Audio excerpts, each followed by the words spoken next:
Viewers, welcome to metro style. வீடியோக்குள்ள போறதுக்கு முன்னாடி மெட்ரா ஸ்டைலை சப்ஸ்கிரைப் பண்ணாதவங்க சப்ஸ்கிரைப் பண்ணிட்டு கொஞ்சம் சப்போர்ட் பண்ணுங்க. வாங்க வீடியோக்குள்ள போகலாமா? கார்த்தி ரேவதி சீரியல்ல என்ன எபிசோட் போயிட்டு இருக்குன்னு தெரிஞ்சுக்கலாமா? நல்லபடியா கல்யாணம் நடந்து முடியறதுக்குள்ள ஒருத்தவங்க வந்திருக்காங்கப்பா.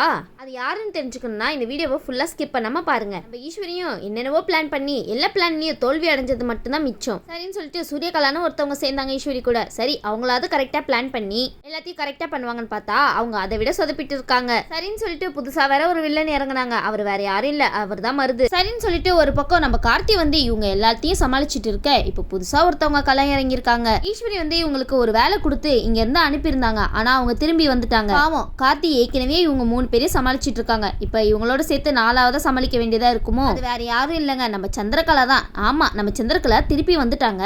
இனிதான் கதை சூடு பிடிக்க போகுது. நம்ம ஈஸ்வரி சூரியகலாவும் என்னென்னவோ பிளான் போட்டாங்க. ஆனா எல்லாமே சரிப்பட்டு வர மாதிரி தெரியல. ஆனா இப்ப நம்ம சந்திரகலா வந்துட்டாங்கல்ல, அவங்க சூப்பரா பிளான் போட்டு எல்லாத்தையுமே வந்து நல்லபடியா நடத்தி வச்சிருவாங்க பாருங்களேன். இந்த கதையில இன்னும் சூடு பிடிக்க போகுது. சந்திரகலா வந்தது கார்த்திக்கு தெரியுமா தெரியாதான்னு தெரியல சொல்லிட்டு ஈஸ்வரி வந்து சூரியகலாவை கூப்பிட்டு சொல்லிட்டு இருக்காங்க, கல்யாணம் நல்லபடியா நடந்து முடிக்கணும்னா அது ஒரு ஆள்னால மட்டும்தான் முடியும் அப்படின்னு சொல்லிட்டு இருக்காங்க. உடனே சூரியகலா கேக்குறாங்க, அது யாரு ஆன்ட்டி அப்படின்னு சொல்லி கேட்டுட்டு இருக்கும் போது அதுக்கு ஈஸ்வரி சொல்றாங்க, வேற யாரு, எல்லாம் சந்திரகலா தான். சந்திரகலானாலதான் எல்லாமே சாத்தியமாகும் அப்படின்னு சொல்லிட்டு இருக்காங்க ஈஸ்வரி. உடனே அந்த இடத்துல நம்ம சந்திரகலாவை தான் காமிக்கிறாங்க. உடனே வந்து ஈஸ்வரி சொல்றாங்க, வா சந்திரகலா எப்படி இருக்க அப்படின்னு சொல்லி கேட்டுட்டு இருக்கும் போது, நான் நல்லா இருக்கேன், நீ எப்படி இருக்க அப்படின்னு சொல்லி கேக்குறாங்க சந்திரகலா. உடனே ஈஸ்வரி சொல்றாங்க, இங்க நல்லா இருக்க முடியும், இந்த டிரைவர் பையன் நம்மள போட்டு பாடா படுத்துறான், எது செஞ்சாலும் அதுக்கு முன்னாடி வந்து குறுக்க நிக்கிறான் அப்படின்னு சொல்லிட்டு இருக்காங்க ஈஸ்வரி. ஈஸ்வரி சந்திரகலா வந்தோடனே ஒரே கம்ப்ளைண்ட் தான் போல கார்த்தி மாப்பிளைய பத்தி. ஈஸ்வரி வந்து இவ்வளவு நாள் நடந்த எல்லா விஷயத்தையுமே வந்து சந்திரகலா கிட்ட ஒண்ணு விடாம சொல்லிட்டு இருக்காங்க. உடனே சந்திரகலா சொல்றாங்க, நான் இல்லாத நேரம் பார்த்து அவன் இவ்வளவு வேலை பார்த்திருக்கானா அப்படின்னு சொல்லிட்டு இருக்காங்க.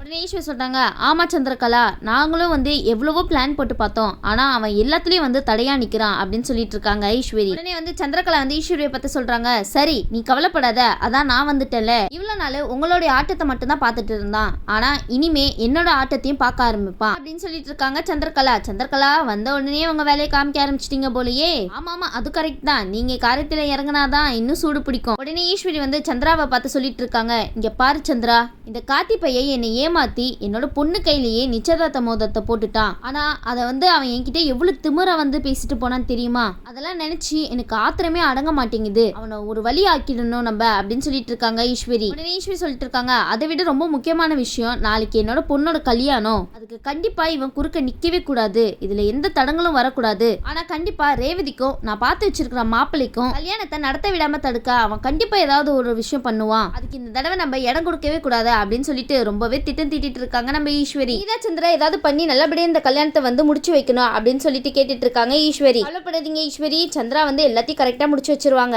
அதுக்கு தானே அவங்க வந்திருக்காங்க அப்படின்னு சொல்லிட்டு சந்திராவும் ரொம்ப நேரமா என்னென்னவோ யோசிச்சுட்டு ஒரு வழியா ஈஸ்வரி கிட்ட சொல்றாங்க, ஈஸ்வரி சூரியகலா, நீங்க 2 பேருமே வந்து நல்லபடியா இந்த கல்யாணத்தை நடத்தி வைக்கணும்னு நினைச்சிட்டு இருக்கீங்க கரெக்டா அப்படின்னு சொல்லி கேட்க, அதுக்கு வந்து சூரியகலா சொல்றாங்க, ஆமா ஆன்ட்டி அப்படின்னு சொல்லிட்டு இருக்காங்க. அப்பனா நீ கவலைப்படாத, ரேவதி கழுத்துல மாலை போட போறது உங்க அண்ணன் தான் அப்படின்னு சொல்லிட்டு இருக்காங்க. ஐயோ சந்திரா, என்ன சொல்லிட்டு இருக்கீங்க? அதுக்கு தான் ஈஸ்வரி சொல்றாங்க, அதை தானே அவன் பண்ண விட மாட்டான். உடனே ஈஸ்வரி கேக்குறாங்க, இதுதான் பிளானா அப்படின்னு சொல்லி கேட்டுட்டு இருக்கும் போது உடனே சந்திரா சொல்றாங்க, எதுக்கு ஈஸ்வரி அவசரப்படுற, இரு நான் சொல்றேன் அப்படின்னு சொல்லிட்டு இருக்கும் போது உடனே சந்திரா சொல்றாங்க, ரேவதி கழுத்துல மாலை போடுறது உங்க அண்ணன் தான், ஆனா அந்த மாலை வெறும் மாலையா ரேவதி கழுத்துல போக போறது கிடையாது, அதுக்குள்ள நம்ம தாலியை மறைச்சு வச்சு உங்க அண்ணன் கையாலேயே ரேவதி கழுத்துல போட போறோம் அப்படின்னு சொல்லிட்டு ஒரு பிளான் போடுறாங்க.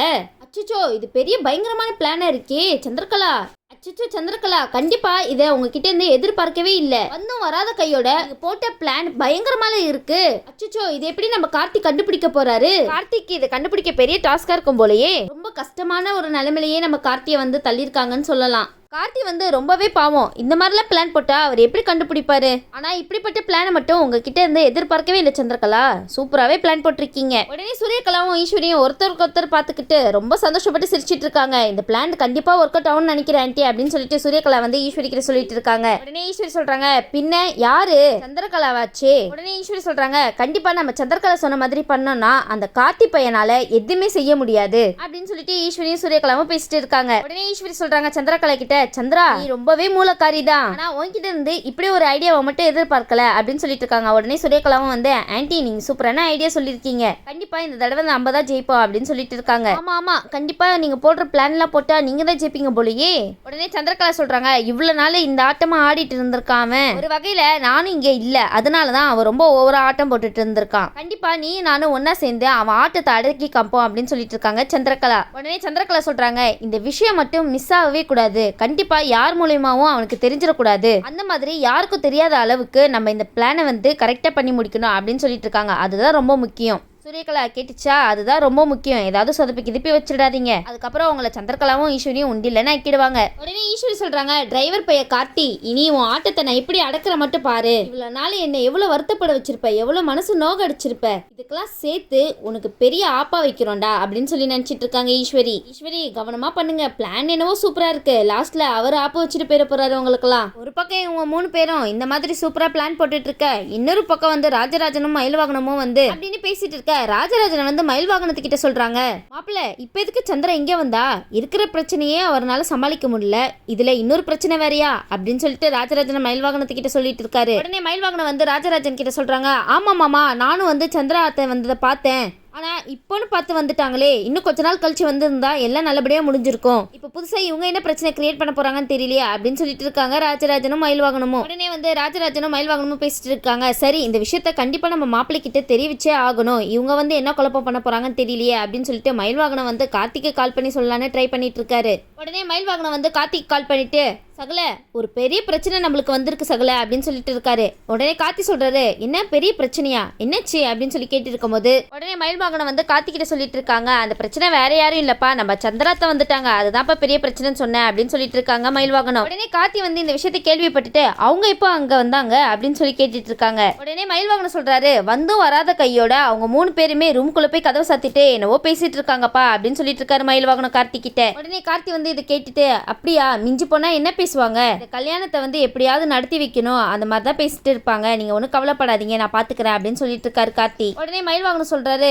என்னப்பா கார்த்தி அசால்ட்டா சொல்ற, எங்களுக்கு என்னமோ பக்கு பக்குன்னு இருக்கீங்க, உனக்கு தான் சந்திரகலா அத்தையை பத்தி தெரியுமே, அவங்க என்ன பண்ணுவாங்க ஏது பண்ணுவாங்கன்னு நான் சொல்லியா உனக்கு தெரியணும் அப்படின்னு சொல்லிட்டு இருக்காங்க மயில்வாகனம். உடனே கார்த்தி சொல்றாரு சரி அவங்க என்ன பிளான் போட்டாலும் நம்ம அதை ஒரு கை பாத்துடலாம், கண்டிப்பா ரேவதிக்கும் மருதுக்கும் எப்படியாவது கல்யாணம் பண்ணி வைக்கணும் தான் அவங்க பிளான் போட்டுட்டு இருப்பாங்க, அது மட்டும் இல்லாம நான் வந்து இந்த கல்யாணத்தை நிறுத்துறதுக்கு எந்த தடங்களாவும் இருக்கக்கூடாது அப்படின்னு சொல்லிட்டு என்ன ஏதாவது பண்றதுக்காக தான் யோசிச்சுட்டு இருப்பாங்க அப்படின்னு சொல்றாரு கார்த்தி. நீங்க கிட்டத்தட்ட யோசிச்சு வச்சதெல்லாம் சரிதான், ஆனா அதை விட பயங்கரமா ஒரு பிளான் போட்டுட்டு இருக்காங்க நம்ம சந்திரகலா, அதை மட்டும் எப்படியாவது கண்டுபிடிச்சு நிறுத்திடுங்க, இல்லனா ரேவதிக்கும் மருதுக்கும் கல்யாணமே நடந்து முடிஞ்சிரும், அதுக்கப்புறம் நம்ம என்னதான் முயற்சி பண்ணாலும் ஒன்னும் நடக்காது கார்த்தி வந்து அது மட்டும் இல்லாம யோசிச்சுட்டு இருக்காங்க சரி என்னைக்கும் இல்லாம சந்திரகலா அத்தை ஏன் இப்போ வந்தாங்க, அப்ப கண்டிப்பா இதுக்கு பின்னாடி ஈஸ்வரி அத்தையா தான் இருக்கும், அவங்க தான் அவங்கள வர சொல்லியிருப்பாங்க, கண்டிப்பா 3 பேர் சேர்ந்தா என்ன தடுத்துடலாம்னு நினைச்சிட்டு இருக்காங்க, ஆனா கண்டிப்பா அது மட்டும் நடக்காது அப்படின்னு யோசிச்சுட்டு இருக்காரு கார்த்தி. ஆமா கார்த்தி நடக்காது நடக்கவும் விட்டுறாதீங்க, சீக்கிரமா அவங்க பிளான் என்னன்னு தெரிஞ்சுக்கோங்க, சரி சந்திரகலா போட்ட பிளான் நடக்குதா இல்லையான்னு வெயிட் பண்ணி பார்ப்போம், அது மட்டும் இல்லாம கார்த்தி வந்து அந்த மாலைக்குள்ளதான் தாலியை ஒளிச்சு வச்சு ரேவதி கழுத்துல மருத போட வைக்கிறாங்கன்ட்டு தெரிஞ்சு பாரா இல்லையானோ வெயிட் பண்ணி பார்க்கலாம். இந்த வீடியோ உங்களுக்கு பிடிச்சிருந்துச்சுன்னா மறக்காம மெட்ரா ஸ்டைல லைக் பண்ணுங்க, ஷேர் பண்ணுங்க, சப்ஸ்கிரைப் பண்ணிடுங்க. தேங்க்யூ.